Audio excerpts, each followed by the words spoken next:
मैं आ रहा हूं आपके पास, एक मिनट। अस्सलाम वालेकुम रहमतुल्लाहि व बरकातहू। भारत माता की जय। आ रहा हूं आपके देखिए, मेरी यह गुजारिश है कि ये जो आतंकवादी घटना जिन लोगों ने की है, ये इस्लाम के भी दुश्मन है, मुसलमानों के भी दुश्मन है और कश्मीरी बच्चों के सबसे बड़े दुश्मन है। क्योंकि हमारे जेएनयू में, जामिया में, डीयू में और मेवाड़ यूनिवर्सिटी के जो प्रमुख हैं, आज अजय गधिया जी के पास में बैठा हुआ था, वहां पे भी बहुत सारे कश्मीरी बच्चे पढ़ते हैं।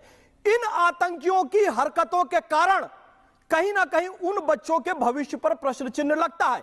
हम लगातार पॉजिटिव काम कर रहे हैं। 5 और 6 नवंबर को विश्वग्राम के बैनर तले हमने श्रीनगर में कश्मीरी बच्चों की बहुत बड़ी कॉन्फ्रेंस की। आरिफ मोहम्मद खान साहब आए थे, मनोज सिन्हा साहब आए थे।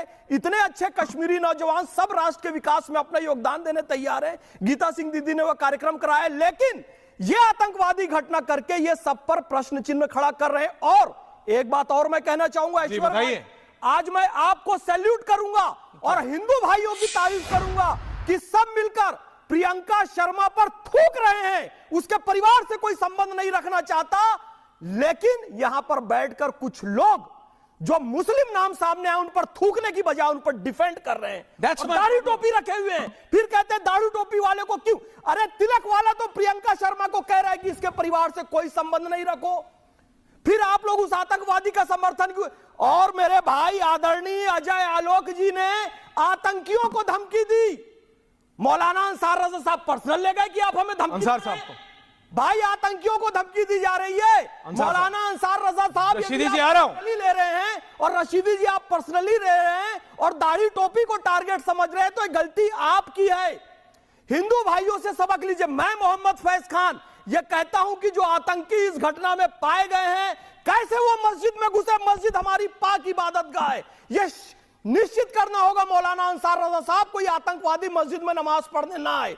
और ये निश्चित कीजिए कि कोई उसकी नमाज जनाजा में न जाए, किसी मुस्लिम कब्रिस्तान में उसे प्रवेश न दिया जाए। आप इस बात को सुनिश्चित कीजिए कि सुअर की चर्बी में बांधकर उसे जला दिया जाए। वो मुसलमान नहीं है। जब आप कहते हैं ना कोई धर्म नहीं होता आतंकवाद का, कोई भी हिंदू, प्रियंका शर्मा, आतंकवाद का कोई धर्म नहीं होता। आतंकवाद होता, बचाव नहीं कर रहा है, लेकिन आप लोग आतंकवाद का कोई धर्म नहीं होता करके प्रियंका शर्मा का बचाव। रशीदी जी क्या कह रहे हैं? मुसलमान आतंकवादियों को बचाव कर रहे हैं। एक बात और बोलिए, एक बात और भैया, मैं बारंबार कह चुका हूं, ये लोग समझते आ रहा हूं रशीदी जी, मैं ये कह रहा हूं, मुसलमानों में एक धर्म सुधार आंदोलन की आवश्यकता है। ऐश्वर्य भाई, एक भी हिंदू उर्वशी, रंभा, मेनका वहां मिलेगी इस नाम से बम बांध कर नहीं फटता है, लेकिन 72 हूर मिलेगी बोल के कुछ मुस्लिम लड़के बम बांध कर, ये लोग उनको शहीद कहते हैं। तो ये सुधार की आवश्यकता है। इस सुधार की आवश्यकता देश में है।